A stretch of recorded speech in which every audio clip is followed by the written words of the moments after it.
അമ്മേ, ഞാൻ മരിക്കാൻ പോവുകയാണോ?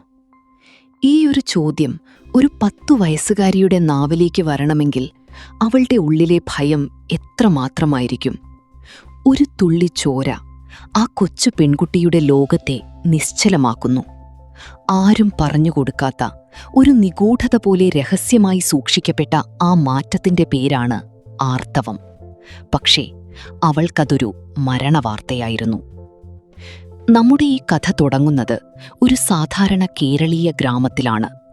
അവിടെയുള്ള ഒരു കൊച്ചു വീട്ടിൽ കളിയും ചിരിയുമായി വളരുന്ന ദേവു എന്ന മിടുക്കി പെൺകുട്ടി. 10 വയസ്സിന്റെ കുസൃതിയും കുറുമ്പുമൊക്കെയായി അവൾ നടക്കുമ്പോഴും അവളുടെ വീടിനുള്ളിൽ ചില നിശബ്ദതകളുണ്ടായിരുന്നു. ഒരു ദിവസം അമ്മയുടെ ഡ്രോയറിൽ അവൾ ആ വിചിത്രമായ വസ്തു കാണുന്നു. വെള്ള നിറത്തിലുള്ള ഒരു ബ്രെഡ് കഷ്ണം പോലെ തോന്നിക്കുന്ന ഒന്ന്. ആകാംക്ഷയോടെ അത് കയ്യിലെടുത്തപ്പോൾ അവൾക്ക് കിട്ടിയത് കടുത്ത വഴക്കാണ്. "നീ അത് വാങ്ങിച്ച് എവിടെയെങ്കിലും വെക്ക്. കളിക്കാൻ കണ്ട ഒരു സാധനം. നിനക്കടുത്താഴ്ച എക്സാം ഉള്ളതല്ലേ?" എന്ന് ചോദിച്ചു അമ്മ അത് തട്ടിപ്പറിച്ചു.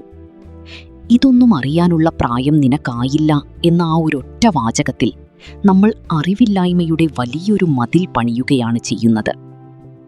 സ്കൂളിലേക്കുള്ള യാത്രകളിൽ ദേവുവിന്റെ മനസ്സിൽ ആ വസ്തു ഒരു ചോദ്യചിഹ്നമായി അവശേഷിച്ചു. വഴിയിൽ വെച്ച് കണ്ട കൂട്ടുകാരി അശ്വതിയോട് അവൾ അത് ചോദിക്കുന്നു. "അശ്വതി, അനു എന്താ സ്കൂളിൽ വരാത്തത്?" അശ്വതിയുടെ മറുപടി അവളെ ഞെട്ടിച്ചു. അവൾക്ക് മെൻസസ് ആയി. എല്ലാ മാസവും അതായി കഴിഞ്ഞാൽ പിന്നെ അവൾക്ക് നല്ല പെയിനായിരിക്കും. എണീക്കാൻ പോലും പറ്റില്ല. മെൻസസ്. ആ വാക്ക് ദേവു ആദ്യമായി കേൾക്കുകയാണ്. അശ്വതിയുടെ അറിവില്ലായ്മയിൽ നിന്ന് ജനിച്ച മറുപടി ദേവുവിനെ കൂടുതൽ ഭയപ്പെടുത്തി. മെൻ എന്നു വെച്ചാൽ ആണുങ്ങൾ, മെൻസസ് എന്നു വെച്ചാൽ കുറേ ആണുങ്ങളല്ലേ എന്നൊക്കെ അവർ തമാശയായി പറഞ്ഞെങ്കിലും അത് വന്നാൽ പിന്നെ എണീക്കാൻ പറ്റില്ലെന്നും അതൊരു വലിയ അസുഖമാണെന്നും അവർ ഉറപ്പിച്ചു.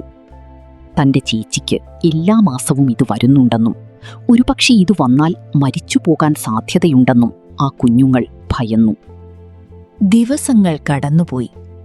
പരീക്ഷയുടെ തിരക്കുകൾക്കിടയിലും ദേവുവിന്റെ ഉള്ളിൽ ആ ഭയം നീറിപ്പുകയുന്നുണ്ടായിരുന്നു. അമ്മയോടിത് ചോദിക്കാൻ അവൾക്ക് പേടിയാണ്. കാരണം ചോദിക്കുമ്പോഴൊക്കെ അമ്മ ദേഷ്യപ്പെടുകയാണ് പതിവ്.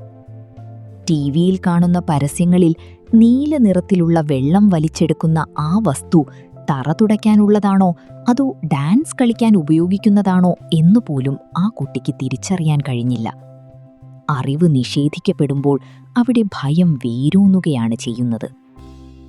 ആ ദിവസം ദേവുവിന്റെ ജീവിതത്തെ മാറ്റിമറിച്ച ആ നിമിഷം. ക്ലാസ്സിൽ പരീക്ഷ എഴുതിക്കൊണ്ടിരിക്കുകയാണവൾ. പെട്ടെന്ന് വയറിനുള്ളിലൊരു വിങ്ങൽ. ആരും ആഞ്ഞു കുത്തുന്നതുപോലൊരു വേദന. വസ്ത്രത്തിൽ എന്തോ നനവു പടരുന്നതുപോലെ അവൾക്ക് തോന്നി. പേടിയോടെ നോക്കിയപ്പോൾ ബെഞ്ചിലും വസ്ത്രത്തിലും ചുവപ്പ് പടർന്നിരിക്കുന്നു. ആ തുള്ളി ചോര കണ്ടതും അവളുടെ ലോകം ഇരുണ്ടുപോയി. "ഞാൻ മരിക്കാൻ പോവുകയാണ്" എന്നവൾ ഉള്ളിൽ കരഞ്ഞു. കരച്ചിലടയ്ക്കാൻ കഴിയാതെ അവൾ തളർന്നിരിക്കുമ്പോൾ അവിടെ ഒരു മാലാഖയെപ്പോലെ ടീച്ചർ എത്തുന്നു. ടീച്ചർ അവളെ സാവധാനം അടുത്തു വിളിച്ചു. അവളുടെ കണ്ണീർ തുടച്ചു. "മോൾ പേടിക്കണ്ട. ഇതെല്ലാ പെൺകുട്ടികൾക്കും വരുന്നത് തന്നെയാ. ഈ ടീച്ചറിനും വന്നിട്ടുണ്ട്." ആ വാക്കുകൾ നൽകിയ ആശ്വാസം ചെറുതല്ല. ടീച്ചർ അവൾക്കൊരു സാനിറ്ററി പാഡ് നൽകി. ഇതെങ്ങനെ ഉപയോഗിക്കണമെന്ന് ആ കുട്ടിക്ക് അറിയില്ലായിരുന്നു. അവളുടെ അമ്മയുടെ കയ്യിൽ കണ്ട ആ സാധനം ഇതായിരുന്നു എന്ന് അവൾ അപ്പോഴാണ് തിരിച്ചറിയുന്നത്. പാൻറ്റീസിൽ ഇതെങ്ങനെ ഒട്ടിച്ചു വെക്കണമെന്നും ഓരോ 4 മണിക്കൂർ കൂടുമ്പോഴും ഇത് മാറ്റണമെന്നും ടീച്ചർ അവൾക്ക് വിശദീകരിച്ചു കൊടുത്തു. മെൻസസ് എന്നത് മാരകമായ ഒരു രോഗമല്ലെന്നും 9 വയസ്സു മുതൽ 15 വയസ്സുവരെയുള്ള പ്രായത്തിനിടയിൽ പെൺകുട്ടികളുടെ ശരീരത്തിൽ സംഭവിക്കുന്ന ഒരു സ്വാഭാവിക മാറ്റമാണെന്നും ടീച്ചർ പറഞ്ഞുകൊടുത്തു. പക്ഷേ യഥാർത്ഥ പോരാട്ടം വീട്ടിലായിരുന്നു. വിവരമറിഞ്ഞ ടീച്ചർ ദേവുവിന്റെ അമ്മയെ ഫോണിൽ വിളിച്ച് സംസാരിച്ചു. മോൾ മെൻസസിനെപ്പറ്റി ചോദിച്ചപ്പോൾ നിങ്ങളത് കറക്റ്റായി പറഞ്ഞുകൊടുത്തിരുന്നെങ്കിൽ ഇന്നവൾ ഇത്രയും പേടിക്കില്ലായിരുന്നു എന്ന് ടീച്ചർ പറഞ്ഞപ്പോൾ ആ അമ്മയ്ക്ക് തന്റെ തെറ്റു മനസ്സിലായി. നമ്മൾ പാരൻസാണ് കുട്ടികൾക്ക് ഈ അറിവ് ആദ്യം നൽകേണ്ടത്. 8ാം ക്ലാസ്സിലെ പാഠപുസ്തകത്തിൽ എത്തുന്നതിനു മുൻപേ ഓരോ പെൺകുട്ടിയും തന്റെ ശരീരത്തെക്കുറിച്ച് അറിഞ്ഞിരിക്കണം. വീട്ടിലെത്തിയ ദേവുവിനെ സ്വീകരിച്ചത് അവളുടെ അമ്മൂമ്മയായിരുന്നു. അടങ്ങി ഒതുങ്ങി ഒരിടത്തിരിക്കേണ്ട സമയത്ത് ഓടിക്കളിക്കരുത്, പോയി നിന്റെ റൂമിലിരിക്ക്, ആളുകളെ കൊണ്ട് അതും ഇതു പറയിപ്പിക്കരുത്. പണ്ടത്തെ കാലത്തെ ആചാരങ്ങൾ അടിച്ചേൽപ്പിക്കാനാണ് അമ്മൂമ്മ ശ്രമിച്ചത്. മുറിക്ക് പുറത്തിറങ്ങരുത്, അടുക്കളയിൽ കയറരുത് എന്നൊക്കെയുള്ള വിലക്കുകൾ. പക്ഷേ ദേവുവിന്റെ അമ്മ അന്ന് മൗനം വെടിഞ്ഞു. തന്റെ മകൾക്ക് തന്നെപ്പോലെ ഭയപ്പെട്ടു വളരേണ്ടി വരരുത് എന്ന് അമ്മ തീരുമാനിച്ചു. അമ്മ തന്റെ മകളോട് ചേർന്നിരുന്ന് സംസാരിച്ചു. മോളെ, ഈ സമയത്ത് വിശ്രമം വേണമെന്നത് സത്യമാണ്. കാരണം ശരീരത്തിൽ നിന്ന് രക്തം നഷ്ടപ്പെടുമ്പോൾ നമുക്ക് തളർച്ചയുണ്ടാകും. പക്ഷേ അത് നിനക്കെന്തെങ്കിലും അശുദ്ധിയുള്ളതുകൊണ്ടല്ല, നിന്റെ ശരീരത്തിന്റെ കരുത്താണിത് കാണിക്കുന്നത്. അമ്മ തന്റെ കുട്ടിക്കാലത്തെ കഥകളും അവളോട് പങ്കുവച്ചു. ആരും പറഞ്ഞുകൊടുക്കാത്തതുകൊണ്ട് താൻ അനുഭവിച്ച വേദനകളും പേടിയും മകൾക്കുണ്ടാവരുത് എന്ന് അമ്മ ആഗ്രഹിച്ചു. ആർത്തവമെന്നാൽ ലജ്ജിക്കേണ്ട ഒന്നല്ല, മറിച്ച് അഭിമാനത്തോടെ സ്വീകരിക്കേണ്ട ജീവിതചക്രമാണ്. ഓരോ പെൺകുട്ടിയുടെയും ചിരിയും ഉത്സാഹവും ഇല്ലാതാക്കുന്നത് ഇത്തരം അനാവശ്യമായ ഉപദേശങ്ങളാണ്. അത് ചെയ്യരുത്, ഇത് ചെയ്യരുത് എന്ന് പറയുന്നതിനേക്കാൾ അതിന്റെ കാരണങ്ങൾ സ്നേഹത്തോടെ വിശദീകരിച്ചു കൊടുക്കുകയാണ് വേണ്ടത്. സെക്സ് എഡ്യൂക്കേഷൻ എന്നത് ഒരു അശ്ലീലമല്ല, അത് സുരക്ഷിതമായ ഒരു ജീവിതത്തിലേക്കുള്ള വഴികാട്ടിയാണ്. ആണായാലും പെണ്ണായാലും നമ്മുടെ കുട്ടികൾ ഈ സത്യങ്ങൾ അറിഞ്ഞു തന്നെ വളരണം. ഇന്ന് ദേവുവിന് എല്ലാം അറിയാം. അവൾക്കിപ്പോൾ ഭയമില്ല. അവൾ തന്റെ പാഡ് കൃത്യമായി മാറ്റുന്നു, ശുചിത്വം പാലിക്കുന്നു. ഏറ്റവും പ്രധാനമായി അവൾക്ക് അവളുടെ ശരീരത്തെക്കുറിച്ച് അഭിമാനമുണ്ട്. അവൾ അമ്മയോട് തന്റെ സംശയങ്ങൾ ചോദിക്കുന്നു.